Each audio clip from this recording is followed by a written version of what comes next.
ነሐሴ 8 ቀን 2005 ዓ.ም የብራዚሏ ፎርታሊዛ ከተማ ነዋሪዎች እንደተለመደው ወደ ስራቸው እያመሩ ነበር። የባንኩ ሴንትራል ሰራተኞች የባንኩን ግዙፍ በሮች ከፍተው ወደ ካዝናው ሲያመሩ ግን አይናቸውን ማመን አልቻሉም። የካዝናው ወለል ተበስቷል። በሚሊዮን የሚቆጠር ገንዘብ በአየር ላይ እንደበነነ ጢስ ጠፍቷል። ፖሊሶች ወደ ስፍራው ሲደርሱ ያገኙትን ነገር ግን ከስርቆቱ በላይ አስደንጋጭ ነበር። ከካዝናው ስር 80 ሜትር ርቀት ያለው በሚገርም ጥበብ የተሰራ ዋሻ ተቆፍሯል። ዛሬ በሰው ልጅ ታሪክ ውስጥ እጅግ ረቂቅና አስደናቂውን የባንክ ቤት ዘረፋ እንዴት እንደታቀደ እንደተተገበረና መጨረሻው ምን እንደሆነ በዝርዝር እንመለከታለን። ታሪኩ የሚጀምረው ግራማ ሴንቴቲካ በሚል አዲስ ድርጅት ነው። ድርጅቱ ሰው ሰራሽ ሳርና የተፈጥሮ አበቦች እንደሚሸጥ አስታውቆ በከተማዋ መሃል አንድ ትልቅ ቤት ተከራየ። ጎረቤቶች ሁልጊዜ ሰራተኞች በጭቃ የተጨማለቀ ልብስ ለብሰው ቫን መኪና ሲያሽከረክሩ ያያሉ። እንዲህ እነዚህ ሰዎች ቀን ከሌሊት ምን አይነት የአትክልት ስራ ቢበዛባቸው ነው ብለው መጠየቃቸው አልቀረም። ነገር ግን ድርጅቱ በየቀኑ አዳዲስ አበቦችና ሳሮችን እያስገባ ስለነበር ማንም ጥርጣሬ አልገባም። እውነታው ግን ከዚህ ተቃራኒ ነበር። እነዚህ ሰዎች ነጋዴዎች አልነበሩም። ከ30 በላይ የሚሆኑ የተመረጡ ሌቦች፣ መሐንዲሶችና ቁፋሮ አዋቂዎች ነበሩ። መሪው ባሮን የሚል ቅጽል ስም የተሰጠው ሉዊስ ሬቤሮ ነበር።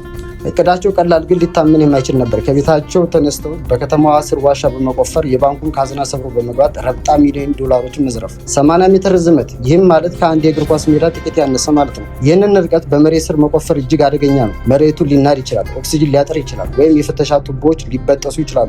80 ሜትር ርዝመት ያለው ዋሻ በአንድ የእግር ኳስ ሜዳ ርቀት ላይ በከተማዋ ፍሳሽ ቱቦዎችና የኤሌክትሪክ ገመዶች ስር አልፎ ባንክ ካዝናው መድረስ፣ ይህ የእብድ እቅድ ይመስላል። ነገር ግን ሌቦቹ መሐንዲሶች ነበሯቸው። ዋሻ ውስጥ መብራት አለ፣ ንጹህ አየር የሚያስገባ ማሽን አለ፣ ግድግዳው እንዳይናድ በፕላስቲክ ተደግፏል።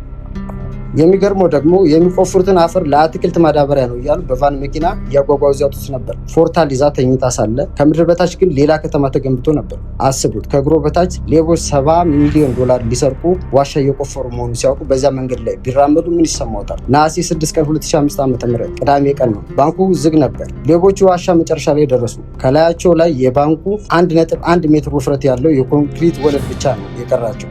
ዘመናዊ መቆፈሪያዎችን በመጠቀም ያንን ግዙፍ ኮንክሪት ደሱ።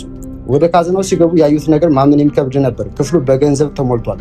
በብራዚል የገንዘብ ምንዛሬ ሪያል ወደ 165 ሚሊዮን ሪያል የሚጠጋ፣ ይህም ማለት 70 ሚሊዮን ዶላር የሚጠጋ ገንዘብ ዘረፉ። የሚገርመው ደግሞ ገንዘቡን ሲያወጡ ምንም አይነት ዘመናዊ ሴንሰር ወይም ማንቂያ አልጮህም። ሌቦቹ ለሰዓታት ያህል ገንዘቡን በዋሻው ውስጥ እያመላለሱ ወደ ተከራዩበት ቤት አጓጓዙ። ጊዜ አልነበራቸውም። 3.5 ቶን የሚመዝን ወረቀት ገንዘብ ነው። በአማርኛ አገላለጽ ቅብብሎች ጀመሩ። አንደኛው ከካዝናው ያነሳል፣ ለሁለተኛው ይሰጣል። ሁለተኛው ዋሻ ውስጥ ላለው ሶስተኛው ያቃብላል። ልክ እንደ ጉንዳን በሰንሰለት ቅዳሜውን ሙሉ እሁዱን ሙሉ ሳይተኙና ሳያርፉ ያንን 3.5 ቶን ገንዘብ በዚያ 80 ሜትር ዋሻ ውስጥ አጓጉዘው ወደ ተከራዩበት አስገቡ። እሁድ ምሽት ላይ ነው ስራው ተጠናቀቀ። የዱቄት ፓውደር በትነውበት ነበር። ለምን ከተባለ የፖሊስ የጣት አሻራ መፈለጊያ ኬሚካሎች ስራ እንዳይሰሩ ለማድረግ ነበር። ነገር ግን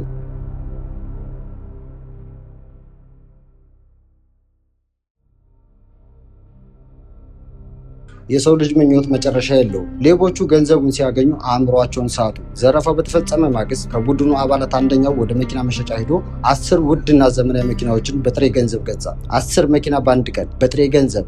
ይህ ፖሊስን ኑና ያዙኝ ብሎ የመጥራት ያክል ነበር።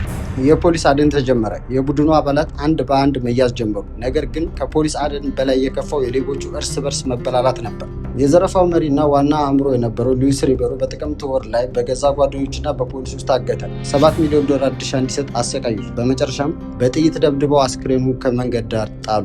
ሌሎች አባላት ተጠልፈው ተገደሉ። አንዳንዶቹ ደግሞ ለዘመናት ወደሚበሰብሱበት የብራዚል አስፈሪ ወህኒ ቤቶች ተወረወሩ። ገንዘቡ ለሁሉ በርግማን ሆነባቸው። ዛሬ ያ የፎርታሊዛ ዋሻ በሲሚንቶ ተደፍኗል። ማዕከላዊ ባንኩና የወለሉ ኮንክሪት ይበልጥ አጠንክሮታል። ነገር ግን የታሪኩ ጠባሳ አሁንም አለ። ፖሊስ ከፈሰሰው 70 ሚሊዮን ዶላር ውስጥ ማስመለስ የቻለው 12 በመቶ የሚሆነውን ብቻ ነው። ቀሪው ከ50 ሚሊዮን ዶላር በላይ የሚሆኑ ታላቅ ገንዘብ ዛሬ የት እንዳለ ማንም አያውቅም። ምናልባት በአማዞን ጫካ ውስጥ ተቀብረው ይሆን?